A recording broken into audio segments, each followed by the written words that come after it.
Malta claims herd immunity, opens tourism for international visitors. Herd immunity may be a new magic word when it comes to reopen the travel and tourism industry. Malta's tourism ministry is now claiming herd immunity. What is a brave step, but is it safe and true to say? Malta is a member country of the European Union and an island nation in the Mediterranean Sea. Tourism is one of the most important business sector in Malta. While much of Europe has slow vaccination rates, lockdowns, and restrictions, many are looking for destinations within the EU where a holiday can be less restricted and more fun. Malta wants to be this country and has a magic word: herd immunity achieved. Malta's vaccination numbers are good but not the highest in the world. No country in the world claimed herd immunity. Malta is a first here, and it may be expected other regions with similar or higher vaccination numbers will copy the word herd immunity for themselves. Is Malta's claim of herd immunity correct or irresponsible? According to a press release circulated in Germany, Malta became the first country in the European Union to achieve herd immunity of its population in the COVID-19 pandemic. 2 weeks ago, the Mediterranean archipelago became the first country in the EU to start vaccinating people over the age of 16. On Whit Monday, May 24, herd immunity within the population was achieved for the first time with over 70% of those vaccinated. 42% of the population already enjoy full vaccination protection after the second dose.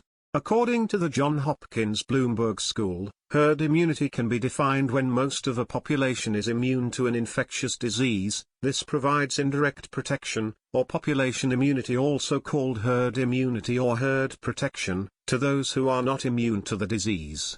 For example, if 80% of a population is immune to a virus, 4 out of every 5 people who encounter someone with the disease won't get sick and won't spread the disease any further. In this way, the spread of infectious diseases is kept under control. Depending how contagious an infection is, usually 50% to 90% of a population needs immunity before infection rates start to decline.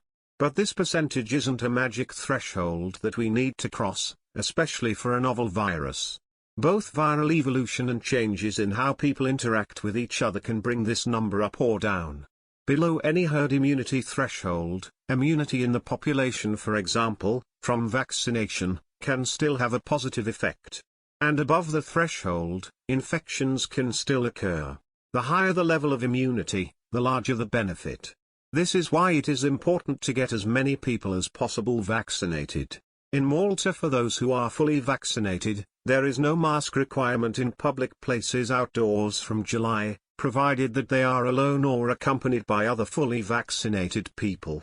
Masks remain mandatory in groups of more than 2 people and inside buildings. The rule goes into effect July 1, subject to the numbers permitting. Malta's national immunization program has resulted in a sharp drop in the number of new COVID-19 cases registered every day.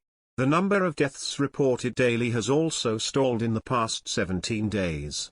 In addition, a daily decrease in active COVID-19 cases is observed.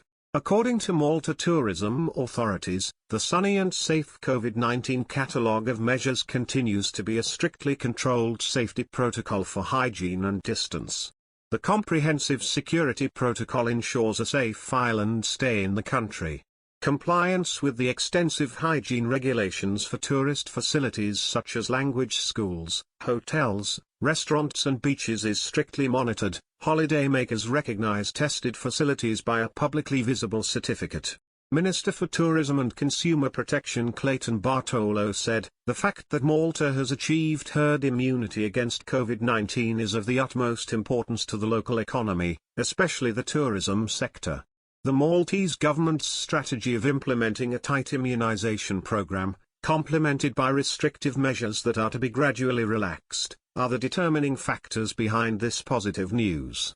Our country will remain vigilant in its fight against the virus while ensuring that Malta's tourism industry becomes truly sustainable in the post-pandemic era.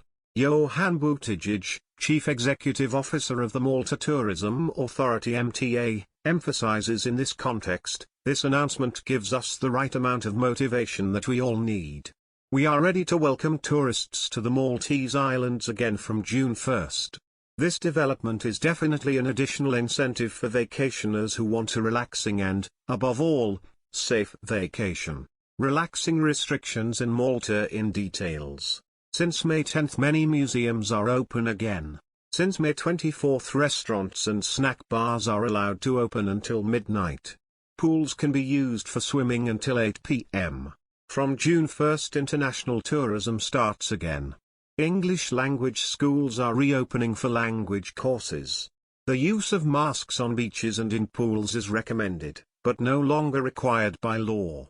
From June 7th restaurants can allow 6 people per table, previously 4. Groups of up to 6 people are publicly allowed, previously 4. Cinemas and theaters open again. Bars and clubs can reopen according to the restaurant protocols. Contact sports and team sports competitions will continue for those over the age of 17 with no spectators. eTurboNews reached out to BZ.com, the PR agency in Germany that circulated the press release, and there was no return call for an interview request.